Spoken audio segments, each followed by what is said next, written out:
Assalamualaikum warahmatullahi wabarakatuh. Perkenalkan, saya Sahnawat Nabil Tegar, NPM 2235108114. Di sini saya akan menjelaskan proyek proposal kami, yaitu pengembangan game aksi untuk mobile Iron Rebellion. Pada fase pertama, Development Project Capture. Temanya adalah Mobile Games Action. Nama aplikasinya Iron Rebellion. Slogannya adalah For a Fearless Future. Latar belakang, di tengah berkembangnya teknologi dan semakin canggihnya kecerdasan buatan, muncul pula tantangan bagi umat manusia untuk tetap mempertahankan kendali atas teknologi yang mereka ciptakan. Kecerdasan buatan dan robot kini telah memasuki berbagai aspek kehidupan, mulai dari pekerjaan hingga keamanan.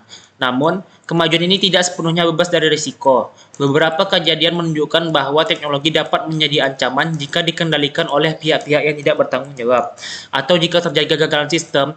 Kekhawatiran ini mengunggah kesadaran bahwa manusia harus siap menghadapi segala kemungkinan, termasuk potensi pemberontakan teknologi. Iron Rebellion hadir sebagai sarana bagi para pengguna untuk merasakan skenario aksi futuristik di mana teknologi dan robot yang diciptakan untuk mempermudah kehidupan manusia justru berbalik menjadi ancaman. Nama Iron Rebellion menggabungkan konsep kekuatan dan keteguhan Iron serta semangat perlawanan, yaitu Rebellion, mencerminkan upaya manusia untuk bertahan dan berjuang demi keberlangsungan hidup melawan teknologi yang mencoba menguasai dunia. Dalam game ini, pemain akan merasakan atmosfer ketegangan dan tantangan saat memimpin perlawanan, melawan robot yang didukung kecerdasan buatan yang luar biasa cerdas dan tak terhentikan. Yang kedua, logo aplikasi. Filosofi logo Iron Rebellion yang pertama adalah sosok tangan terkepal, yaitu melambangkan keberanian dan kekuatan manusia dalam melawan tantangan. Selanjutnya, robot menjulang, yaitu simbol teknologi yang kuat namun tetap bisa dilawan dengan tekad dan persatuan. Selanjutnya, percikan api menggambarkan energi dan semangat dalam perjuangan. Yang keempat, warna merah dan perak. Merahnya keberanian dan semangat, peraknya teknologi dan inovasi. Tulisan Iron Rebellion menunjukkan pemberontakan manusia melawan ketakutan dan dominasi teknologi. Logo ini menyampaikan pesan kekuatan, persatuan, dan harapan akan masa depan tanpa rasa takut. Makna slogan For a Fearless Future menggambarkan tekad untuk menciptakan masa depan di mana manusia tidak lagi dibatasi oleh rasa takut atau dominasi teknologi. Ini adalah seruan untuk bersatu dan bergerak maju dengan penuh keberanian, memastikan bahwa teknologi menjadi alat yang mendukung, bukan menguasai. Baiklah, selanjutnya lah tujuan proyek atau project goals. Yang pertama, Tujuan utama dari game Iron Rebellion adalah untuk menciptakan pengalaman bermain yang mendalam, menantang, dan immersif, yang memungkinkan pemain untuk merasakan aksi futuristik yang seru sambil menyampaikan pesan moral tentang kontrol manusia atas teknologi. Selanjutnya, tujuan khusus. Menyediakan gameplay berbasis misi dengan tingkat kesulitan yang meningkat untuk menjaga keterlibatan pemain. Yang kedua, mengembangkan mode multiplayer real time untuk meningkatkan interaksi sosial antar pemain. Yang ketiga, memberikan opsi kustomisasi karakter dan senjata untuk memperkaya pengalaman bermain. Yang keempat, memasukkan elemen cerita yang mendalam untuk mengunggah pemikiran pemain tentang hubungan manusia dan teknologi. Yang kelima, membentuk komunitas pemain yang loyal melalui fitur penghargaan dan tantangan mingguan. Baiklah, selanjutnya adalah pemangku kepentingan atau stakeholder. Pemangku kepentingan utama untuk proyek ini meliputi yang pertama pemain, individu yang memainkan game dan memberikan umpan balik untuk pengembangan berkelanjutan. Yang kedua, investor, pihak yang memberikan pendanaan untuk pengembangan game Iron Rebellion. Yang ketiga, tim pengembang yang bertanggung jawab atas desain, coding, dan pengujian game. Yang selanjutnya, tim pemasaran yang bertanggung jawab untuk mempromosikan game di berbagai platform dan menarik minat pemain baru. Selanjutnya, komunitas gaming, kelompok pemain yang aktif berpartisipasi dalam diskusi, kompetisi, dan memberikan umpan balik. Yang kelima, identifikasi pemangku kepentingan. Analisis kebutuhan. Yang pertama, kebutuhan fungsional. Sistem gameplay yang menarik dengan misi bertingkat dan tangan yang dinamis, fitur multiplayer real time untuk pengalaman bermain bersama pemain lain. Antarmuka, pengguna yang intuitif dan responsif, sistem notifikasi untuk memberitahu pemain tentang pembaruan atau acara baru dalam game. Penyimpanan data pemain secara aman termasuk proses game dan kustomisasi karakter. Yang kedua, kebutuhan non-fungsional. Keamanan data pemain melalui enkripsi, skalabilitas server untuk mendukung ribuan pemain secara bersamaan, kompatibilitas dengan berbagai perangkat Android dan iOS, waktu respon cepat untuk operasi utama seperti login, pembaruan leaderboard, dan transaksi dalam aplikasi. Yang ketiga, kebutuhan teknis, server dengan kapasitas tinggi untuk mendukung gameplay multiplayer real-time. Penggunaan framework Unity untuk pengembangan di lintas platform, database terstruktur seperti PostgreSQL untuk menyimpan data pemain, progres, dan statistik bermain. Yang keempat, kebutuhan operasional, dukungan teknis untuk pemain melalui layanan pelanggan, monitoring server secara berkala untuk memastikan stabilitas layanan. Selanjutnya, yang keenam, analisis stakeholder. Yang pertama, pemain. Kebutuhannya adalah gameplay yang menarik, grafis berkualitas tinggi, dan fitur kompetitif seperti leaderboard. Kepentingannya adalah mengalami keseruan bermain game sambil bersosialisasi dengan pemain lain. Yang kedua, investor. Kebutuhan investor adalah laporan kemajuan proyek dan potensi keuntungan dan monetisasi game. Kepentingan investor adalah mendapatkan return mendapatkan return on investment yang memuaskan. Selanjutnya yang ketiga, tim pengembang. Kebutuhan tim pengembang, instruksi jelas tentang spesifikasi game, anggaran yang memadai, dan teknologi yang diperlukan. Kepentingannya adalah mengembangkan game sesuai dengan spesifikasi dan waktu yang telah ditentukan. Selanjutnya yang keempat, tim pemasaran. Kebutuhan tim pemasaran yaitu materi promosi yang menarik seperti trailer game, tangkapan layar, dan deskripsi fitur unggulan. Kepentingannya adalah meningkatkan awareness dan menarik pemain baru untuk mencoba game Iron Rebellion. Selanjutnya yang kelima, komunitas gaming. Kebutuhannya adalah akses ke forum diskusi dan event in-game yang menarik. Kepentingannya adalah membentuk komunitas aktif yang mendukung keberlangsungan game. Yang keenam, admin game. Kebutuhannya, sistem manajemen data pemain, leaderboard, dan transaksi yang efisien. Kepentingannya adalah memastikan operasional game berjalan lancar tanpa gangguan. Selanjutnya, yang ketujuh, lingkup proyek atau project scope. Fitur utama, gameplay berbasis misi dengan level yang meningkat kesulitannya, kostumisasi karakter dan peningkatan senjata, mode multiplayer real time, sistem penghargaan dan pencapaian untuk meningkatkan loyalitas pemain. Kebutuhan teknologi, kompatibilitas lintas platform yaitu iOS dan Android, penyimpanan awan untuk menyimpan kemajuan pemain, analitik data untuk pemahaman perilaku pengguna. Yang kedelapan, langkah-langkah atau step-by-step development plan. Penelitian dan perencanaan. Pada tahap awal, tim akan melakukan analisis mendalam terhadap pasar game aksi untuk memahami tren, audiens target, dan persaing utama. Hasil analisis ini akan membantu dalam merumuskan konsep game yang dapat bersaing dan memiliki daya tarik unik di mata pemain. Selain itu, perencanaan teknis juga dilakukan seperti pemilihan platform yang tepat yaitu iOS dan Android, framework pengembangan, dan estimasi biaya. Pengembangan konsep. Tim desainer akan bekerja bersama untuk mengembangkan alur cerita, karakter, dan misi utama yang akan menjadi inti dari pengalaman bermain. Pada tahap ini, elemen gameplay seperti kontrol karakter, tampilan antarmuka, serta fitur kostumisasi juga akan dirancang. Konsep ini kemudian diterjemahkan menjadi sketsa awal dan prototipe dasar untuk membantu tim mendapatkan gambaran visual tentang elemen-elemen yang akan digunakan. Tim juga mendapatkan nilai estetika, nada, dan gaya grafis yang sesuai dengan tema Iron Rebellion. Pembuatan prototipe. Tim pengembangan membuat prototipe awal yang mencakup dasar mekanika permainan seperti kontrol karakter, navigasi, dan interaksi dengan lingkungan.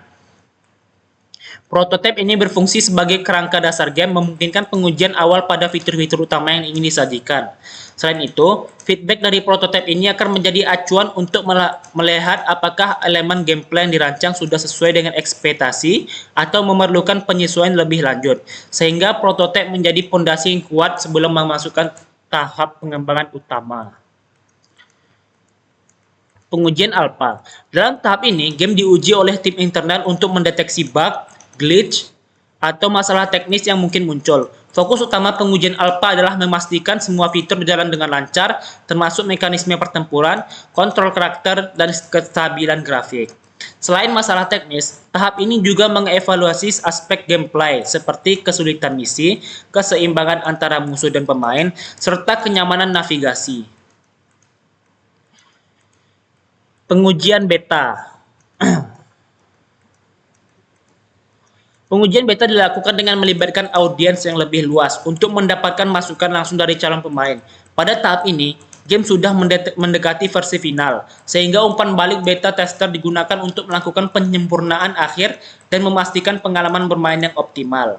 Pengujian beta juga berguna untuk mengidentifikasi potensi masalah dalam skala yang lebih besar, seperti performa server dan kompatibilitas dengan berbagai berbagai perangkat. Masukan dari pemain pada tahap ini akan membantu meningkatkan daya tarik dan keandalan game sebelum peluncuran resmi.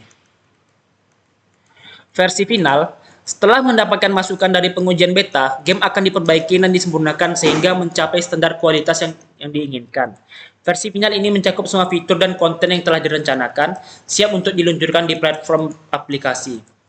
Tahap ini juga mencakup persiapan untuk pemasaran termasuk pembuatan trailer, tangkapan layar, dan materi promosi untuk meningkatkan kesadaran audiens tentang peluncuran game Iron Rebellion.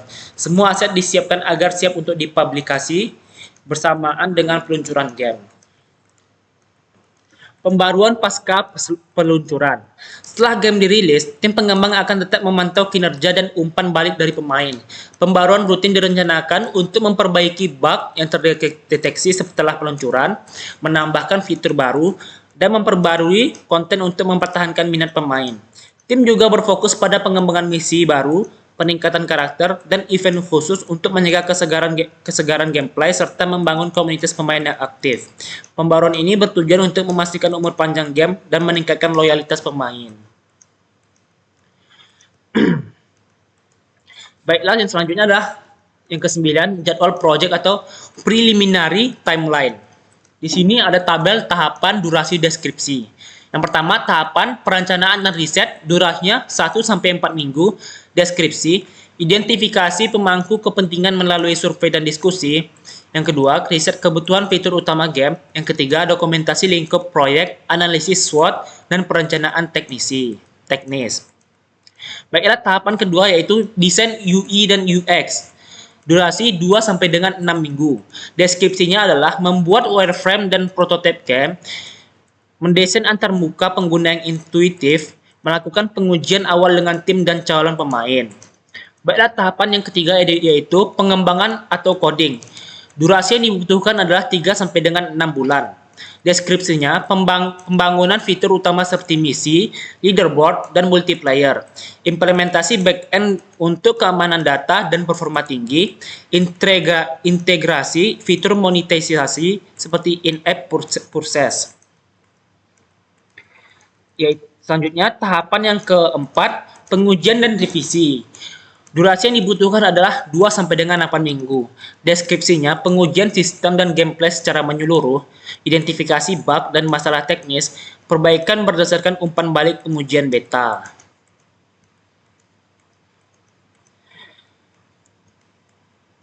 Tahapan yang kelima, peluncuran awal. Waktu ini dibutuhkan 1 minggu. Deskripsinya meluncurkan versi beta kepada komunitas terbatas, mengumpulkan umpan balik untuk interaksi akhir. Tahapan yang selanjutnya yaitu pemeliharaan.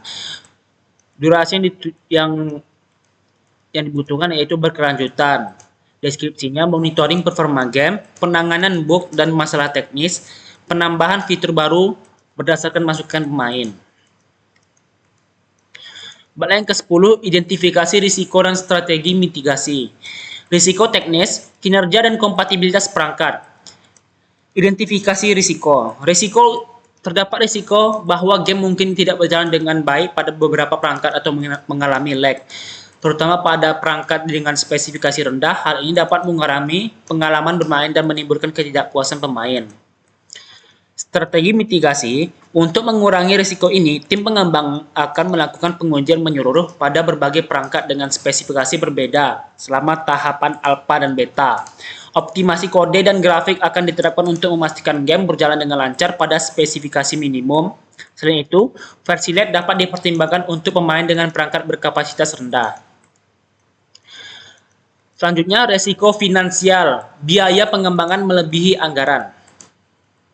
Identifikasi risiko. Pengembangan game dengan elemen grafik yang detail dan fitur gameplay kompleks dapat menyebabkan anggaran membengkak, terutama jika membutuhkan waktu lebih lama dari yang direncanakan atau ada kebutuhan tambahan pada tahap akhir.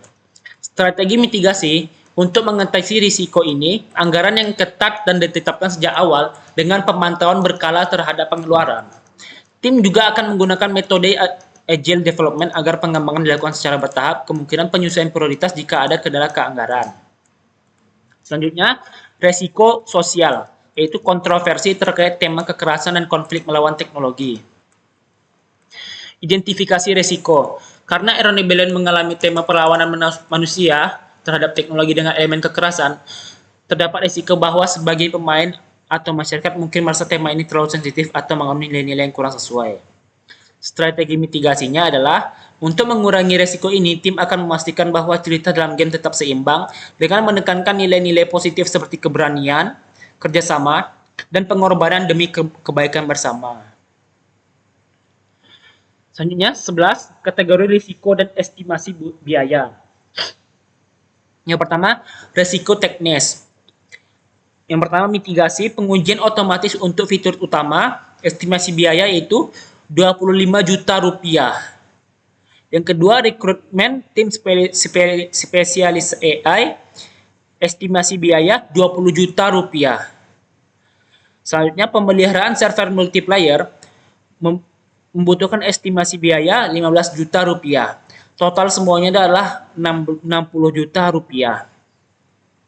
Yang kedua, resiko keamanan. Yang pertama, implementasi firewall tingkat lanjut membutuhkan biaya 10 juta rupiah. Selanjutnya, pengembangan modul anti-cheat membutuhkan biaya 20 juta rupiah. Selanjutnya, peninjauan keamanan pihak ketiga membutuhkan biaya 30 juta rupiah. Totalnya semuanya adalah 60 juta rupiah. Yang ketiga, resiko sosial. Yang pertama, kampanye media sosial untuk pemain membutuhkan biaya 10 juta rupiah. Program komunitas dan turnamen membutuhkan biaya 15 juta rupiah. Manajemen hubungan publik membutuhkan biaya 10 juta rupiah. Yang ditotal menjadi 35 juta rupiah. Yang keempat, resiko operasional. Yang pertama, penyesuaian timeline proyek membutuhkan biaya 40 juta rupiah. Yang kedua, pelatihan internal untuk tim membutuhkan biaya 30 juta rupiah. Selanjutnya, cadangan anggaran tak terduga membutuhkan biaya 50 juta rupiah. Totalnya adalah 120 juta rupiah. Yang kelima, total keseluruhan. Teknis 60 juta rupiah, keamanan 60 juta rupiah, sosial 35 juta rupiah, operasional 120 juta rupiah, total keseluruhannya adalah 275 juta rupiah.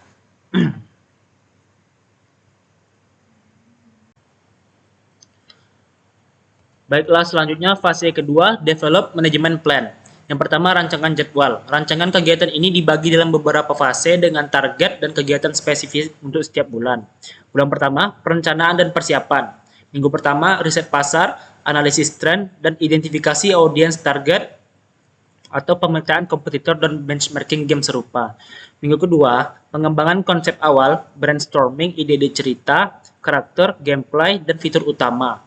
Minggu ketiga sampai keempat, finalisasi konsep dan mekanisme game, pemilihan platform, framework, pengembangan, dan alur kerja teknis, pembentukan tim pengembang. Bulan kedua, pengembangan awal dan desain. Minggu pertama sampai kedua, pembuatan prototipe dasar, pengembangan fungsi utama seperti kontrol karakter, navigasi, dan desain level awal. Minggu ketiga sampai minggu keempat, pengembangan fitur dasar, penyempurnaan prototipe dengan grafik awal, tes internal untuk melihat kelancaran dasar gameplay. Bulan ketiga, pengujian dan penyempurnaan. Minggu pertama sampai minggu kedua, pengujian alpha dengan tim internal, identifikasi bug dan masalah teknis. Minggu ketiga sampai minggu keempat, pengujian beta dengan kelompok pemain terbatas, evaluasi kesulitan gameplay dan umpan balik tentang grafis, kontrol, serta pengalaman bermain secara keseluruhan. Bulan keempat, peluncuran dan penyempurnaan. Minggu pertama dan kedua, persiapan peluncuran resmi, termasuk promosi dan pemasaran, pembuatan trailer dan tangkapan layar, publikasi di platform. Minggu ketiga sampai keempat, monitoring dan penanganan feedback dari pengguna, pemantauan performa game dan stabilitas server. Gambar alur CPM atau Critical Path Method. Di sini ada tabel. Yang pertama, kegiatannya adalah perencanaan proyek. Membutuhkan durasi 5 hari. Kegiatan pendahulu tidak ada. ES atau Easter Start-nya adalah 0. Earliest Finish 5. Let's Start 0.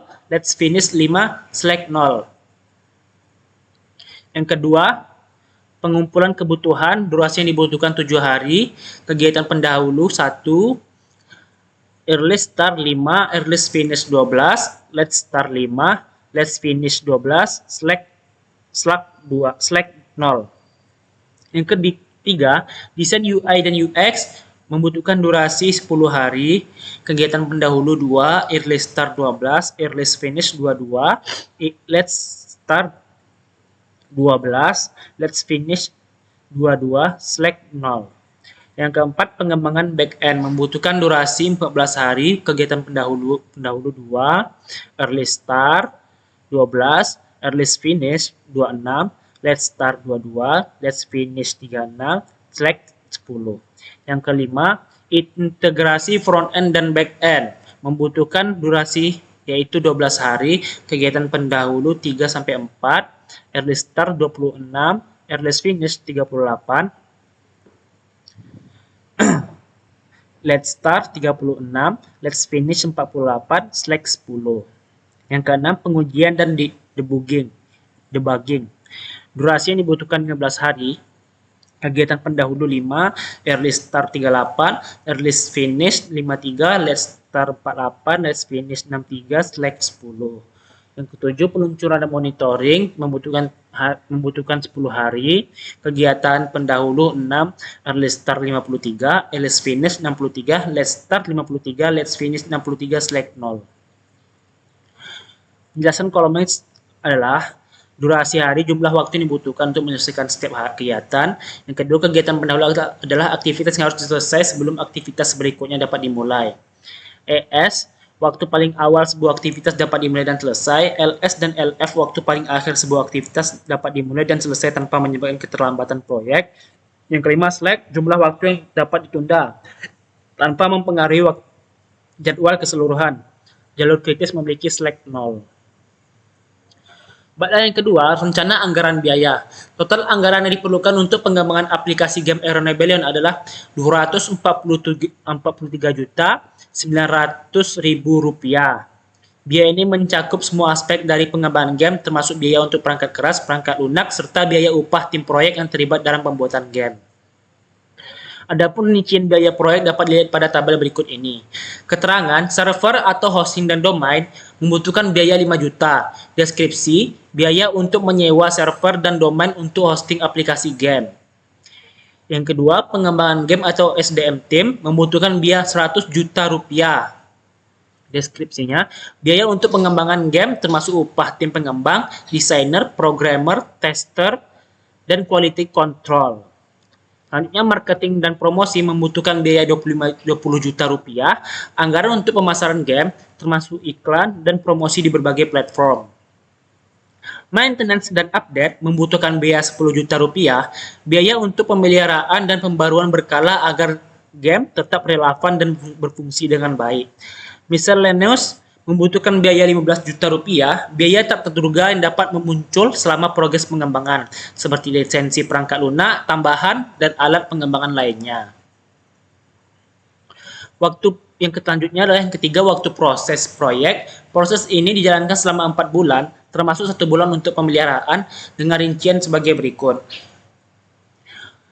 Proyek dimulai pada tanggal 1 Januari 2025, proyek selesai pada 30 April 2025, total harinya adalah 120 hari. Tahapan proyek, bulan pertama perencanaan dan persiapan yaitu 20 hari, bulan kedua pengembangan awal dan desain yaitu 40 hari, bulan ketiga pengujian dan penyempurnaan yaitu 30 hari, bulan keempat peluncuran dan monitoring yaitu 30 hari. Yang keempat, rencana waktu yang dibutuhkan. Seperti yang ada di tabel berikut ini. Yang pertama, perencanaan proyek bulan 1. Yang kedua, pembuatan konsep dan desain game bulan 1 dan bulan 2. Yang ketiga, pengembangan fitur utama yaitu bulan 2 dan bulan 3. Yang keempat, pembuatan aset grafis dan audio bulan 2 dan bulan 3. Yang kelima, integrasi dan pengujian internal yaitu bulan 3 dan bulan 4. Yang keenam, optimasi sistem yaitu bulan 4. Yang ketujuh, pengujian dan eksternal dan feedback yaitu bulan 4. Yang kedelapan, persiapan peluncuran yaitu di bulan 4. Yang kesembilan, laporan yaitu di bulan pertama sampai dengan ke bulan 4. Selanjutnya yang kelima, gaji karyawan. Di sini ada gaji karyawan sesuai dengan posisinya. Posisi sebagai project manager. Tipe pekerjaannya adalah manajemen proyek, yaitu yang bernama Rehan Tivano, bergaji sebesar Rp750.000, gaji lemburnya adalah Rp100.000, total gaji bulanan adalah Rp18 juta. Yang kedua, analis. Tipe kerjaannya adalah analisis kebutuhan, yaitu Sahnawas Nabal Tegar, bergaji sebesar Rp600.000, gaji hariannya, gaji lemburnya adalah Rp90.000, total gaji bulanan Rp700.000.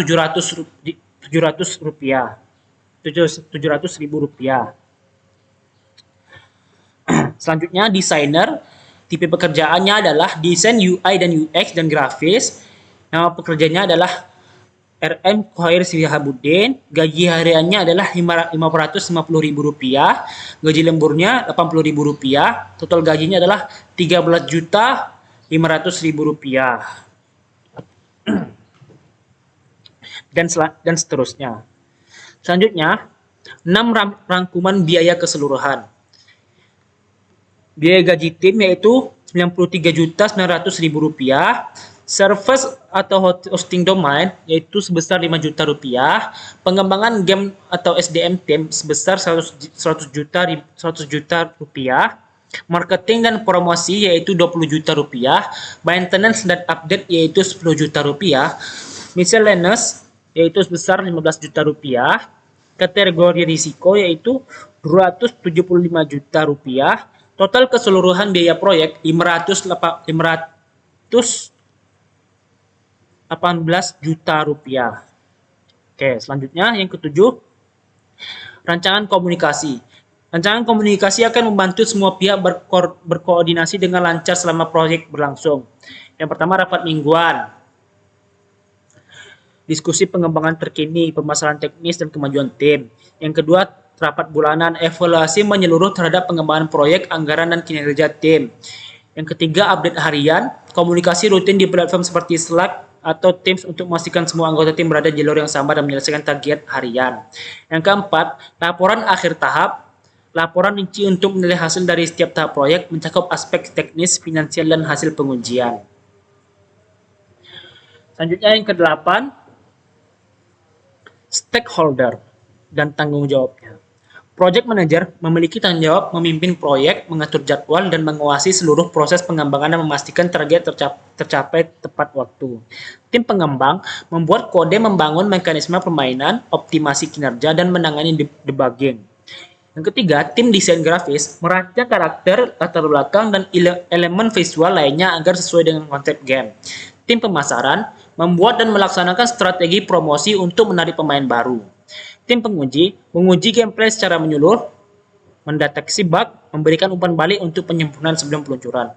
Analis pasar melakukan riset tren dan analisis kompetitor untuk memastikan daya saing game dan potensi penerimaan pasar. Ahli etika mengkaji elemen, cerita, dan tema untuk memastikan bahwa game sesuai dengan nilai dan norma sesuai tanpa menimbulkan kontroversi. Selanjutnya yang kesembilan, penilaian risiko proyek. Langkah-langkah penilaian risiko. Identifikasi risiko. Risiko dapat dibagi menjadi beberapa kategori. Teknis. Yang pertama, bug atau masalah teknis dalam gameplay. Yang kedua, selanjutnya, kesulitan dalam pengembangan AI robot. Selanjutnya, masalah kompatibilitas perangkat keras atau platform. Yang kedua, sumber daya manusia. Keterbatasan keterampilan tim untuk menghadapi tantangan teknis yang lebih kompleks. Keterlambatan pengiriman tugas karena masalah pribadi atau burnout pada anggota tim. Pergantian personal tim yang dapat menghambat kemajuan jika pengganti tidak segera tersedia. Yang ketiga, anggaran dan waktu. Kelebihan biaya yang dapat terjadi jika ada kebutuhan perangkat keras atau software tambahan. Keterlambatan dalam jadwal karena masalah teknis atau pengembangan yang memerlukan waktu yang lebih lama dari yang diperkirakan. Yang keempat, pasar dan penerimaan pengguna. Penerimaan pasar yang rendah jika game tidak diterima dengan baik oleh audiens target karena elemen gameplay yang tidak menarik atau desain yang tidak sesuai. Tanggapan negatif terhadap desain atau cerita yang tidak sesuai. Yang kelima, mengevaluasi tingkat risiko. Gunakan metrik risiko untuk menilai tingkat kemungkinan atau probabilitas dan dampak atau impact dari setiap risiko. Risiko tinggi, high risk. Selanjutnya risiko sedang yaitu medium risk. Selanjutnya risiko rendah yaitu low risk. Selanjutnya pengembangan rencana darurat. Rencana darurat harus berfokus pada bagaimana menangani risiko yang memiliki dampak besar dan kemungkinan cukup tinggi. Berikut adalah rencana darurat untuk beberapa risiko utama yang telah teridentifikasi. Rencana darurat untuk risiko teknis. Bug atau masalah teknis pada gameplay. Solusinya, tim QA atau Quality Assurance harus melakukan pengujian mendalam dan otomatis pengujian untuk memeriksa setiap elemen game. Rencana darurat, jika bug besar ditemukan setelah rilis, tim harus siap dengan patch pembaruan dan memperbaikinya segera. Yang kedua, kesulitan dalam pengembangan AI robot. Solusi, perencanaan tahap pengembangan yang lebih matang dan pemodelan AI modular agar mudah diperbaiki dan dapat diubah tanpa mengganggu keseluruhan sistem. Rencana darurat, jika AI tidak sesuai dengan ekspektasi, lakukan penyesuaian tingkat kesulitan secara manual dan rilis pembaruan untuk memperbaiki sistem AI. Kompatibilitas perangkat keras yang buruk. Solusinya, pastikan game diuji di berbagai perangkat dan platform selama pengembangan. Rencana darurat, jika ada masalah kompatibilitas, identifikasi perangkat dengan masalah dan melakukan pembaruan patch atau sesuai dengan pengaturan kualitas grafis untuk perangkat tertentu. Yang keempat, rencana darurat dan risiko sumber daya manusia. Keterbatasan keterampilan tim. Solusi, lakukan pelatihan teknis bagi tim untuk memperkuat keterampilan dan pertimbangkan penambahan sumber daya eksternal seperti freelancers jika dibutuhkan. Rencana darurat, jika keterampilan teknis terbatas, rekrut kontraktor atau special freelance untuk menangani area teknis yang lebih spesifik. Keterlambatan pengiriman tugas. Solusi, gunakan pendekatan agile dengan siklus pengembangan sprint untuk fokus pada tugas-tugas prioritas dan tetap fleksibel. Rencana darurat, jika keterlambatan signifikan terjadi, lakukan penyesuaian jadwal untuk menambahkan lebih banyak sumber daya. Pergantian personal tim. Solusinya adalah pastikan ada dokumentasi yang jelas untuk setiap bagian kode atau desain telah selesai agar mudah dipahami oleh orang baru yang bergabung. Rencana darurat, jika ada anggota tim yang keluar, segera rekrut pengganti dan alihkan tugas-tugas kritis kepada anggota tim yang tersisa.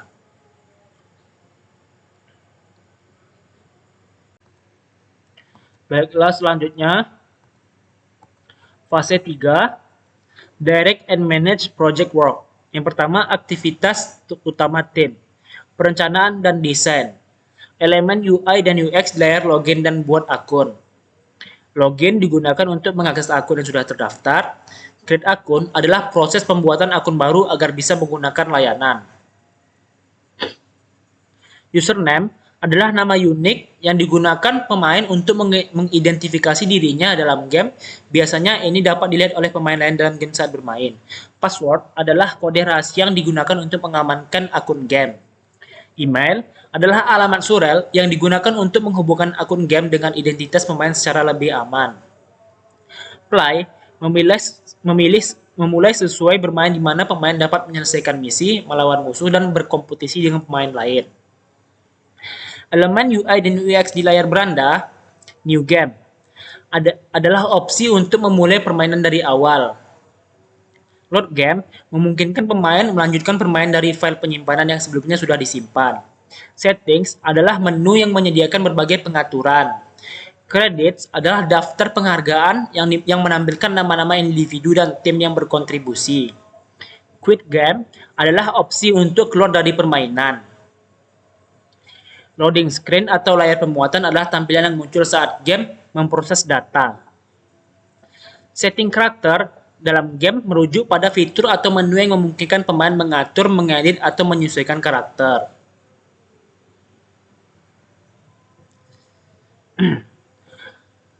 Karakter adalah tokoh atau figur dalam game. Story atau cerita dalam game adalah alur cerita atau narasi yang menjadi latar belakang permainan.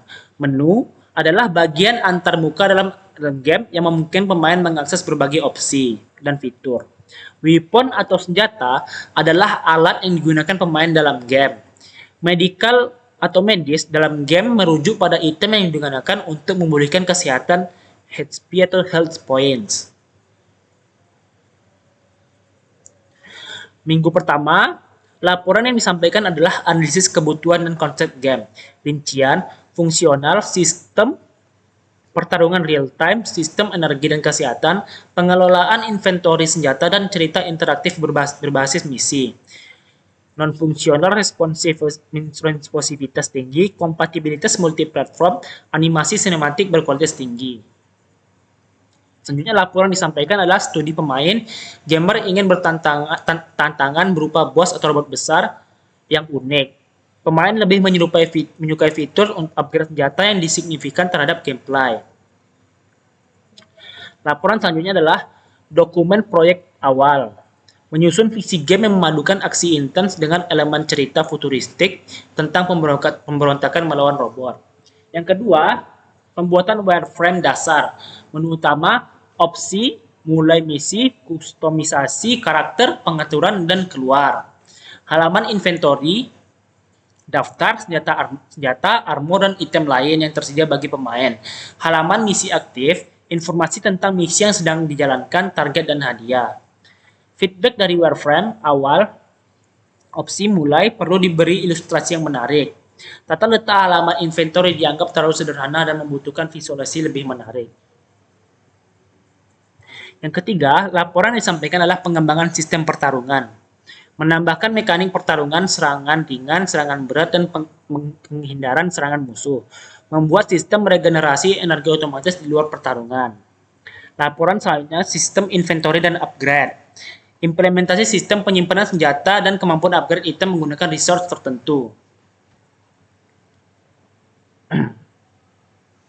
Uji coba sistem dasar memastikan mekanik pertarungan berjalan lancar dengan respon kontrol yang baik. Minggu keempat, desain UI dan integrasi elemen visual. Laporan disampaikannya. Implementasi antarmuka pengguna untuk menu utama inventory dan misi aktif. Penambahan efek animasi untuk transisi menu dan interaksi dengan elemen UI. Sinkronisasi back-end dan front-end. Data dari back-end, misalnya statistik, karakter, dan misi, berhasil ditampilkan di front-end secara real-time.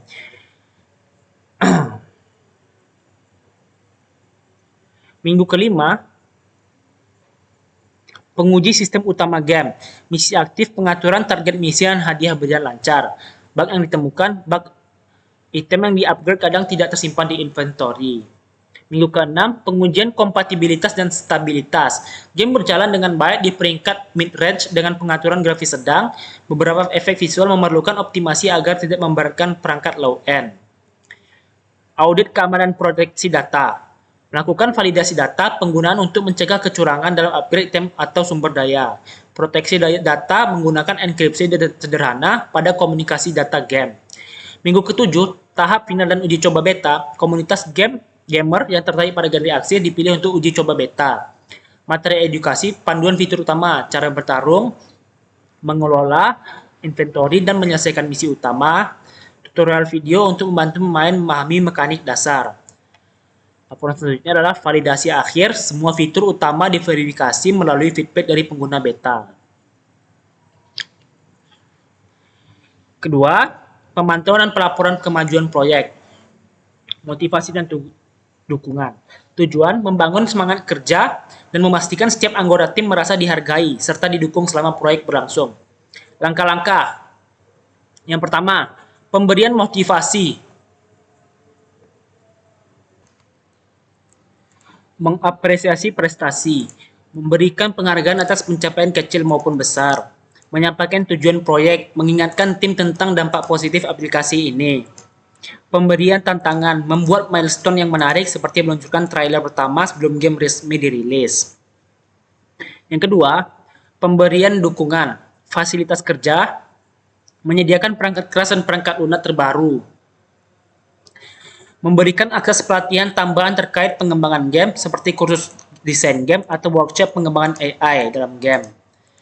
Dukungan emosional, mengadakan sesi check-in untuk mendengarkan keluhan atau saran, menunjuk seseorang pemimpin tim yang dapat diandalkan, approachable, dan mendukung suasana kerja yang positif. Fleksibilitas kerja, memberikan kebijakan fleksibilitas seperti work from home bagi anggota tim yang dapat bekerja secara remote. Yang ketiga, aktivitas team building, mengadakan kegiatan santai seperti sesi game bersama atau makan siang bersama, memberikan insentif tambahan seperti bonus jika proyek selesai sebelum waktu yang ditentukan. Pengorganisasian tim, tujuan membentuk struktur tim yang efisien untuk pengembangan dan implementasi aplikasi Iron Rebellion. Struktur tim, manajer proyek, bertanggung jawab atas pengawasan keseluruhan proyek dan pencapaian target. Tim pengembang bertugas mengembangkan game. Tim QA atau Quality Assurance mengelola uji coba, deteksi bug, dan pelaporan masalah teknis. Tim promosi bertanggung jawab untuk bersosialisasi dan pemasaran game kepada publik. Tugas dan tanggung jawab, menetapkan deskripsi kerja yang jelas untuk setiap anggota tim, membentuk saluran komunikasi formal seperti rapat mingguan atau platform kolaborasi online dan untuk koordinasi. Keempat, pengembangan kapasitas. Tujuan, memastikan tim memiliki keterampilan yang diperlukan untuk menyelesaikan proyek dengan optimal. Pelatihan teknis, pelatihan dalam penggunaan engine game seperti Unity dan Unreal Engine. Workshop mengenai pengembangan AI untuk musuh dalam game dan pengoptimalan gameplay. Pelatihan operasional, simulasi penggunaan game dalam berbagai skenario untuk memastikan gameplay berfungsi dengan baik.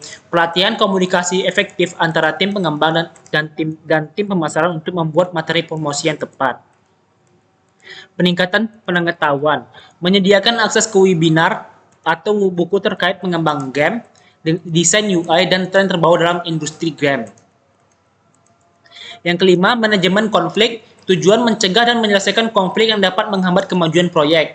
Langkah-langkah yang pertama, identifikasi awal.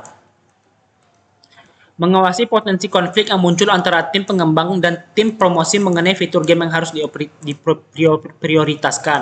Mengadakan sesi diskusi terbuka untuk mengenali masalah secara dini. Yang kedua, penyelesaian konflik. Menunjukkan mediator yang netral dan memiliki pemahaman tentang kebutuhan teknis serta pemasaran. Menggunakan pendekatan kolaboratif untuk mencari solusi yang menguntungkan semua pihak. Yang ketiga, pencegahan, menetapkan aturan kerja yang jelas dan komunikasi yang terbuka antara anggota tim sejak awal. Mendorong penggunaan platform komunikasi seperti Slack atau Discord untuk menjaga alur komunikasi yang transparan. 6. Penggunaan sumber daya. Tujuan, memanfaatkan sumber daya yang tersedia secara optimal untuk memastikan kelancaran proyek. Sumber daya utama. Yang pertama, sumber daya manusia. Tim pengembang, programmer untuk pengembangan game, AI serta UI UX, tim penguji, QA, Pengelola pengujian perbaikan bug, tim pemasaran membuat dan mengimplementasikan strategi promosi. Sumber daya teknologi, perangkat lunak, platform pengembangan game seperti Unity dan Unreal Engine, sistem untuk pengujian otomatis dan pemrograman, infrastruktur server, sumber daya fisik, ruang kerja tim pengembangan dan penguji, peralatan kerja seperti komputer gaming yang kuat dan koneksi internet yang cepat. Strategi penggunaan, prioritas fokus pada pengembangan gameplay utama dan pengujian stabilitas sebelum menambahkan fitur kosmetik seperti skin karakter atau mode multiplayer. Efisiensi menggunakan alat manajemen proyek seperti Trello untuk memantau tugas dan Jira untuk melacak bug. Pengawasan memantau kinerja server game untuk menghindari downtime atau lag saat peluncuran. Yang ketujuh, distribusi anggaran. Tujuan, mengalokasikan anggaran secara tepat untuk mendukung semua aspek proyek. Komponen utama anggaran, pengembangan teknologi, 50%. Biaya pengembangan game, gaji atau kontraktor, lisensi perangkat untuk perangkat lunak, pengembangan dan teknologi, infrastruktur, server, dan biaya cloud hosting. Yang kedua, pelatihan dan sosialisasi, 20%. Pelatihan pengembangan game dan QA, workshop desain game dan pemasaran, produksi materi promosi untuk game. Yang ketiga, keamanan dan pemeliharaan, 15%. Pengujian dan pemeliharaan sistem keamanan game, pembaruan dan perawatan server pasca peluncuran. Yang keempat, manajemen dan operasional 15%, biaya logistik dan koordinasi antar tim, pengadaan perangkat keras dan biaya operasional. Komponen utama pengembangan teknologi persentase 50%, jumlah yang dibutuhkan, anggaran dibutuhkan 259 juta rupiah. Detail penggunaan, gaji pengembang game, developer dan kontraktor, lisensi perangkat lunak, pengembangan dan teknologi, infrastruktur server dan biaya cloud hosting. Yang kedua, pelatihan dan sosialisasi. Persentase 20%, anggaran biaya yang dibutuhkan 103.600.000 rupiah. Detail penggunaannya adalah pelatihan pengembangan game QA atau quality assurance, workshop desain game dan pemasaran, produksi materi promosi untuk game. Yang ketiga, keamanan dan pemeliharaan, 15%. Anggaran biaya yang dibutuhkan 77.700.000 rupiah. Pengujian dan pemeliharaan sistem keamanan game, pembaruan dan perawatan server pasca peluncuran. Selanjutnya, manajemen dan operasional, 15%, biaya yang dibutuhkan 70.700.000 rupiah. Detail penggunaan, biaya logistik dan koordinasi antar tim, pengadaan perangkat keras dan biaya operasional.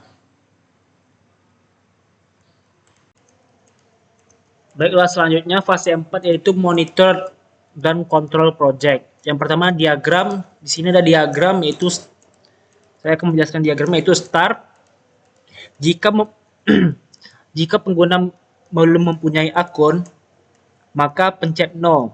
Maka diarahkan akan membuat akun, masukkan nama pengguna, email dan kata sandi untuk membuat akun.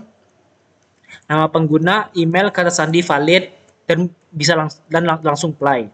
Dan apabila pengguna sudah memiliki akun, pengguna tinggal login, masukkan nama pengguna dan kata sandi, nama pengguna dan kata sandi valid, maka langsung play. Pada home screen terdapat pilihan new game, load game, settings, credit, quit game. Pada new game, jika memilih new game, maka akan menuju loading screen. Selanjutnya setting karakter. Di sini terdapat 3 yaitu story, karakter, menu. Jika memilih story ada 2 yaitu story 1, story 2. Yang di karakter ada main karakter, ada zombie, di menu ada weapon, shop dan medical. Dan selanjutnya di load game selanjutnya diarahkan ke save game, setting diarahkan ke setting video, quality, musik, sound, language, dan health, dan selanjutnya diarahkan setting sukses. Pada di kredit diarahkan ke kreator, di quit game maka pengguna akan keluar dari permainan. Selanjutnya ada hierarchy chart. Di sini Project Iron Rebellion, login and create akun, maka lanjut pada home screen. Di home screen ada 5 pilihan yaitu new game, load game, settings, credit, quit game. Pada new game akan diarahkan ke loading screen. Selanjutnya diarahkan ke setting karakter. Pada setting karakter ada 3 pilihan yaitu story, karakter, dan menu. Pada story terdapat story 1 dan story 2. Pada karakter dapat main karakter, zombie, dan pada menu terdapat pilihan menu weapon, shop, medical. Selanjutnya pada load game diarahkan pada save game, dan pada setting diarahkan pada setting game dan setting sukses. Pada kredit diarahkan kreator, dan yang kelima adalah quit game, maka pengguna akan keluar dari game. Yang kedua, monitoring. Fase monitoring kegiatan. Analisis kebutuhan dan lingkup proyek. Rincian. Analisis mengidentifikasikan fitur utama untuk game akses berbasis mobile, termasuk mekanisme pertempuran, leaderboard global, dan mode cerita. Status sudah, catatan sudah, dokumen lingkup proyek, dan fitur utama diselesaikan. Yang kedua, identifikasi pemangku kepentingan. Stakeholder, pemain, pengembang, investor, tim pemasaran, dan analisis pasar. Status sudah, catatan, analisis kebutuhan stakeholder tersedia untuk setiap tahap pengembangan. Yang ketiga, pembuatan wireframe dan prototype. Desain membuat wireframe dan prototype awal untuk layar utama sistem pertempuran dan antarmuka leaderboard. Hasil umpan, status sudah, catatan, wireframe diuji dan direvisi berdasarkan umpan baik diterapkan.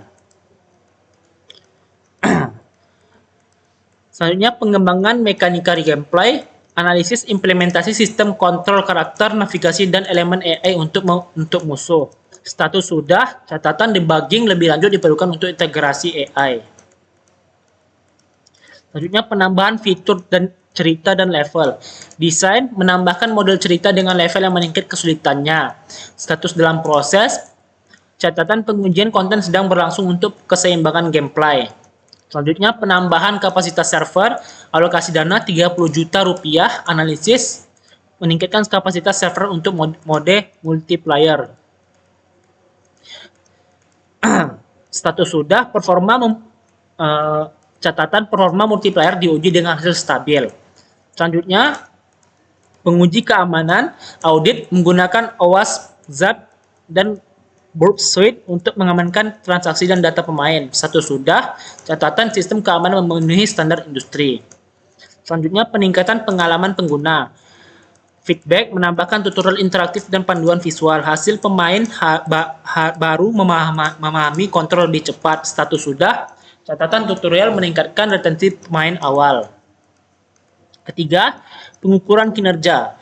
Pengukuran kinerja untuk game Iron Rebellion bertujuan untuk mengevaluasi bagaimana game ini beroperasi dan pengalaman yang diberikan kepada pemain. Berikut adalah pendekatan pengukuran kinerja yang dapat diterapkan. Aksesibilitas, indikator kerja, presentasi pemain yang dapat mengakses game Iron Rebellion dari berbagai platform. Waktu yang dibutuhkan pemain untuk mulai bermain dari waktu instalasi. Kemampuan game untuk berjalan dengan lancar pada berbagai perangkat. Metode pengukuran, survei pemain mengenai kesulitan yang mereka hadapi dalam mengakses atau memulai permainan. Pengumpulan data statistik penggunaan di berbagai platform dan perangkat. Kedua, kecepatan layanan atau gameplay. Indikator kerja, waktu rata-rata yang dibutuhkan pemain untuk memulai permainan setelah peluncuran game. Durasi rata-rata setiap level atau tahapan dalam game. Waktu yang dibutuhkan pemain untuk menyelesaikan misi atau tantangan dalam game. Metode pengukuran, analisis waktu yang dibutuhkan untuk memuat permainan dan setiap level. Umpan balik dari permainan tentang kecepatan respon game, terutama saat berada dalam area yang sibuk atau penuh objek. Yang ketiga, transparansi dan interaksi game. Indikator kinerja, jumlah notifikasi atau pemberitahuan yang diterima pemain tentang perkembangan dalam permainan. Presentasi pemain yang dapat melacak dan memahami perkembangan cerita atau alur permainan. Metode pengukuran, Survei pemain untuk mengukur apakah mereka merasa informasi yang diberikan dalam game cukup jelas dan mudah diikuti. Pengumpulan data interaksi pemain dengan fitur seperti notifikasi, map, dan log permainan. Keempat, kepuasan pemain. Indikator kinerja, tingkat kepuasan pemain terhadap gameplay, grafis, kontrol, dan cerita yang disajikan. Jumlah umpan balik atau keluhan dari pemain tentang pengalaman bermain, peningkatan jumlah pemain yang kembali bermain setelah beberapa sesi. Metode pengukuran, survei keputusan pemain secara berkala dan analisis ulasan di platform distribusi game, analisis statistik dari game, dan kebiasaan pemain serta peningkatan retensi pemain. Yang kelima, efisiensi game development dan pemeliharaan. Indikator kerja, penurunan waktu pengembangan dan pembaruan game, efektivitas pengelolaan pembaruan dan penambahan konten baru yang mempengaruhi pemain. Metode pengukuran, perbandingan statistik waktu pengembangan sebelum dan setelah implementasi fitur tertentu. Pemantauan terhadap bug atau masalah teknis yang dilaporkan oleh pemain. 4. Kualitas sistem. Kualitas sistem game sangat penting untuk memastikan pengalaman bermain yang optimal dan stabil. Berikut adalah pendekatan untuk mengukur kualitas sistem game Iron Rebellion. Yang pertama, keandalan atau reliability. Indikator kerja, tingkat uptime game, misalnya 99,9% uptime selama periode tertentu. Jumlah gangguan teknis atau crash yang dialami pemain. Waktu rata-rata yang diperlukan untuk memperbaiki masalah atau bug yang ditemukan. Metode pengukuran, pemantauan otomatis melalui alat performa game untuk mendeteksi downtime atau crash. Laporan periodik dari tim pengembang mengenai stabilitas game. Kedua, kecepatan dan responsivitas atau performance. Indikator kinerja, waktu yang dibutuhkan game untuk memuat level atau area baru, responsivitas kontrol dalam game. Performa game pada saat dimainkan oleh banyak pemain secara bersamaan.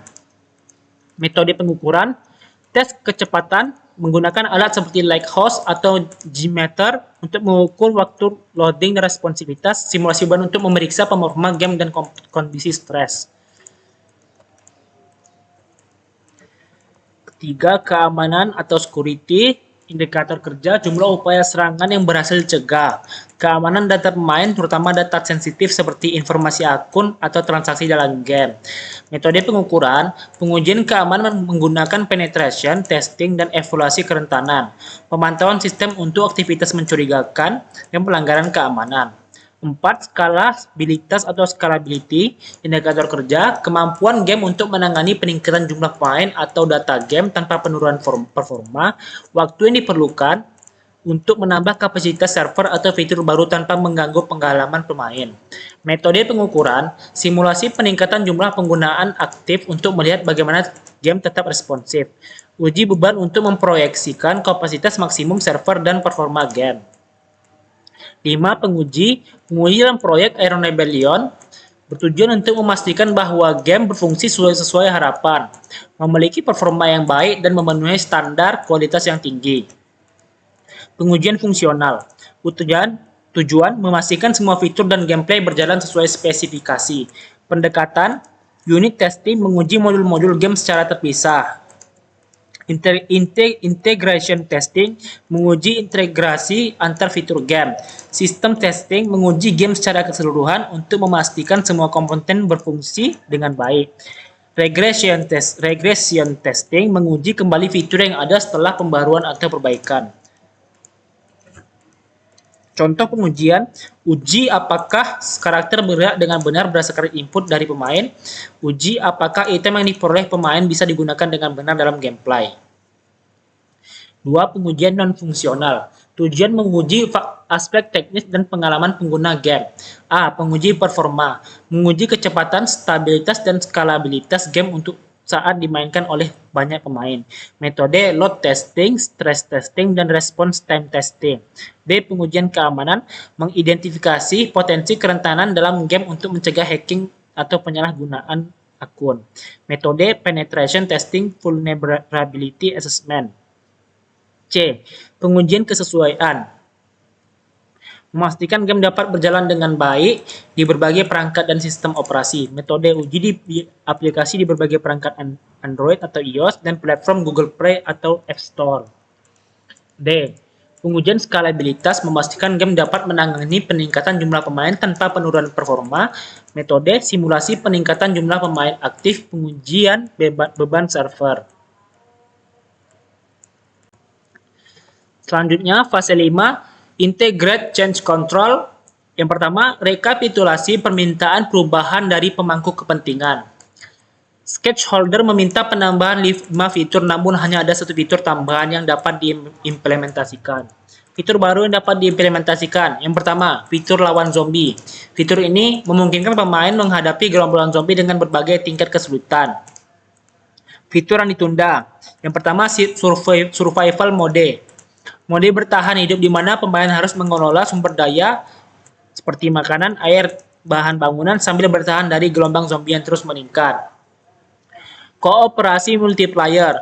Mode co-op di mana pemain bisa bekerja sama melawan musuh, saling berbagi persediaan dan bertahan bersama-sama dalam peta terbuka. Kedua, analisis dampak perubahan. Jenis perubahan, fitur melawan zombie. Penambahan fitur di mana pemain menghadapi gerombolan zombie dengan berbagai tingkat kesulitan menggunakan senjata yang tersedia. Dananya 20 juta rupiah, waktu tambahan 2 minggu. Dampak terhadap dana 20 juta rupiah, dampak terhadap waktu tambahan 2 minggu. 3. Prioritas perubahan. Fitur melawan zombie, prioritas tinggi, jadwal implementasi, fase pengembangan back-end dan front-end, bulan kelima. Yang keempat, evaluasi biaya dan jadwal. Evaluasi biaya. Setelah perubahan, total biaya proyek diperkirakan menjadi biaya awal 518 juta rupiah, penambahan 20 juta rupiah, total baru 538 juta rupiah. Evaluasi jadwal awal 4 bulan, penambahan waktu 1 bulan, jadwal baru 5 bulan. Kesimpulan dan rekomendasi, anggaran dan jadwal. Meskipun penambahan biaya hanya 20 juta rupiah, disarankan untuk memonitor pengeluaran secara terus-menerus agar tidak terjadi pemborosan lebih lanjut. Pastikan biaya tambahan tersebut digunakan secara efisien dan sesuai dengan tujuan yang sudah direncanakan. Fitur zombie, gunakan zombie yang lebih mudah untuk lebih awal dan zombie yang lebih kuat dan cerdas untuk level-level yang lebih lanjut. Penundaan fitur, gelombang zombie yang semakin kuat dan cerdas menciptakan tantangan yang terus meningkat. Pemain tidak hanya harus bertahan, tetapi juga beradaptasi dengan ancaman yang ada. Selanjutnya, fase 6, Closing Project. Yang pertama, grafik kepuasan pengguna. Grafik kepuasan pemain game ada pada grafik gambar berikut. Skor kepuasan aspek game. Grafis kepuasannya 85%, gameplay kepuasannya 90%, cerita aspek game 80%, kontrol 75%, musik 70%. Yang pertama, gameplay 60%, nilai tertinggi. Aspek gameplay mendapatkan skor tertinggi karena dianggap sangat menarik dan memuaskan oleh para pemain. Contoh pengalaman pemain, mekanisme permainan yang adiktif dan bervariasi membuat pemain tetap terhibur dalam jangka waktu yang lama. Tantangan yang disediakan dalam game dianggap seimbang, tidak terlalu mudah dan tidak juga terlalu sulit.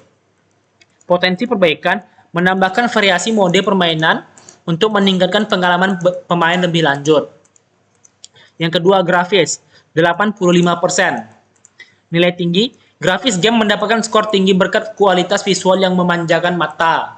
Kelebihan utama, detail desain karakter dan lingkungan game sangat memukau. Efek visual yang dinamis menambahkan keseruan dalam permainan. Saran pengembangan, mengoptimalkan grafis untuk perangkat dengan spesifikasi rendah tanpa mengorbankan kualitas. Yang ketiga, cerita 80%, penilaian positif. Alur cerita yang menarik berhasil melibatkan pemain secara emosional. Feedback pemain, narasi cerita yang mendalam membuat pemain merasa terhubung dengan karakter. Pilihan cerita interaktif membuat kontrol lebih kepada pemain. Potensi peningkatan, menambahkan plot twist atau cabang cerita yang lebih kompleks untuk meningkatkan daya tarik. Yang keempat, kontrol. 75% penilaian cukup baik. Kontrol permainan dianggap cukup responsif namun masih memerlukan perbaikan. Contoh umpan balik, permainan menyukai tata letak kontrol yang sederhana dan intuitif. Beberapa pemain merasa respons tombol terkadang sedikit lambat. Potensi pengembangan menyediakan opsi kustomisasi tata letak kontrol sesuai preferensi pemain. Musik 70% nilai terendah. Musik dalam game dianggap aspek yang paling lemah dibandingkan lainnya. Masukan pemain, musik latar dianggap terlalu repetitif dan kurang variatif. Efek suara di beberapa bagian dianggap kurang mendukung suasana permainan.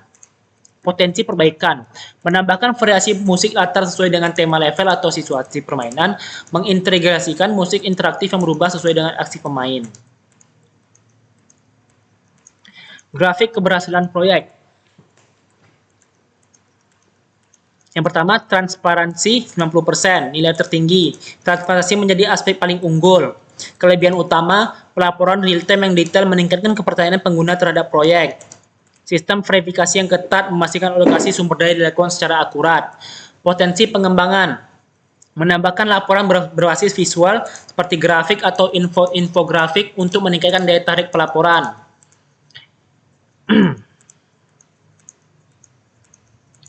Yang kedua, kemudahan penggunaan 85%, nilai tinggi. Aspek kemudahan penggunaan mendapat skor tinggi karena antarmuka yang intuitif dan sederhana. Contoh pengalaman pengguna, proses navigasi yang mudah dipahami membuat pengguna baru cepat beradaptasi. Fitur yang dirancang minimalkan kebingungan pengguna. Potensi perbaikan, menyediakan panduan onboarding yang lebih lengkap bagi pengguna baru agar semakin familiar dengan fitur proyek.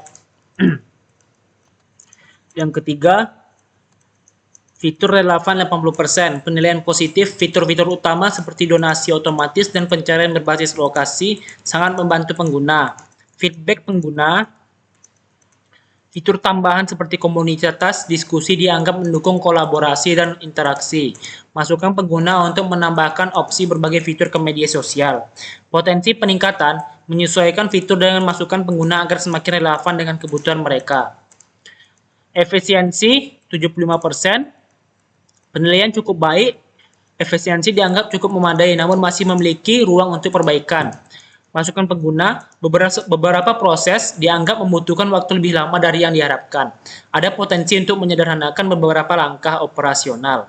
Potensi perbaikan, mengoptimalkan algoritma dan sistem untuk mempercepat waktu respon dan proses. Yang kelima, dukungan pelanggan 70%. Nilai terendah, aspek dukungan pelanggan mendapatkan skor terendah dibanding aspek lainnya. Feedback pengguna, respon dukungan pelanggan dianggap kurang cepat. Ada keterbatasan saluran komunikasi untuk menangani pertanyaan atau keluhan. Potensi perbaikan, menyediakan dukungan pelanggan 24 jam melalui berbagai saluran. Yang kedua, evaluasi positif dan negatif dari proyek aplikasi Iron Rebellion. Hal positif, grafis berkualitas tinggi. Game ini berhasil menghadirkan visual yang memukau dengan detail karakter dan lingkungan yang memikat. Yang kedua, gameplay yang seru dan menantang. Iron Rebellion menawarkan gameplay yang inovatif dan adiktif dengan mekanisme yang membuat pemain terus merasa tertantang.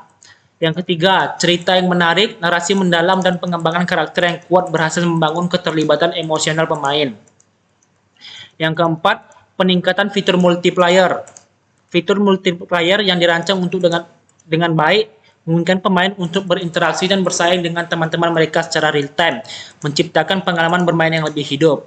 Yang kelima, komunitas pemain yang aktif. Fitur seperti leaderboard dan turnamen rutin mendorong terbentuknya komunitas pemain yang aktif dan kompetitif. Hal negatifnya adalah yang pertama, bug dan pada sistem kontrol. Beberapa pemain melaporkan masalah pada respon kontrol, terutama saat bermain di perangkat dengan spesifikasi rendah. Yang kedua, kesulitan pemahaman fitur baru. Fitur seperti kustomisasi karakter dan mode permainan lanjutan kurang dipahami oleh sebagian pemain. Yang ketiga, keterbatasan konten musik. Musik dalam game dianggap repetitif oleh banyak pemain. Yang keempat, keterlambatan rilis konten baru seperti mode cerita tambah dan peta baru mengalami keterlambatan hingga beberapa bulan yang menimbulkan rasa kecewa di kalangan pemain. Yang kelima, transparansi pada pembelian dalam game. Beberapa pemain merasa harga item premium terlalu tinggi dan kurangnya informasi tentang manfaat item tersebut sebelum pembelian. Kesimpulannya adalah, proyek Iron Rebellion berhasil diselesaikan sesuai jadwal dengan fokus pada penyampaian gameplay yang menarik, grafis berkualitas tinggi, dan leaderboard global. Dengan tema perlawanan manusia melawan teknologi, game ini memberikan pengalaman bermain yang seru dan penuh tantangan bagi pemain. Meskipun beberapa fitur tambahan seperti multiplayer online dan monetisasi in-app purchase belum terintegrasi pada tahap awal. Keputusan ini memungkinkan tim untuk memastikan stabilitas dan kualitas fitur utama. Strategi pengembangan bertahap memberikan peluang untuk terus meningkatkan permainan berdasarkan umpan balik pemain, sehingga menciptakan potensi pertumbuhan jangka panjang. Secara keseluruhan, Iron Rebellion merupakan langkah awal yang sukses untuk membangun game aksi yang kompetitif dengan prospek yang menjanjikan untuk ekspansi dan peningkatan di masa depan. Sekian, terima kasih. Assalamualaikum warahmatullahi wabarakatuh.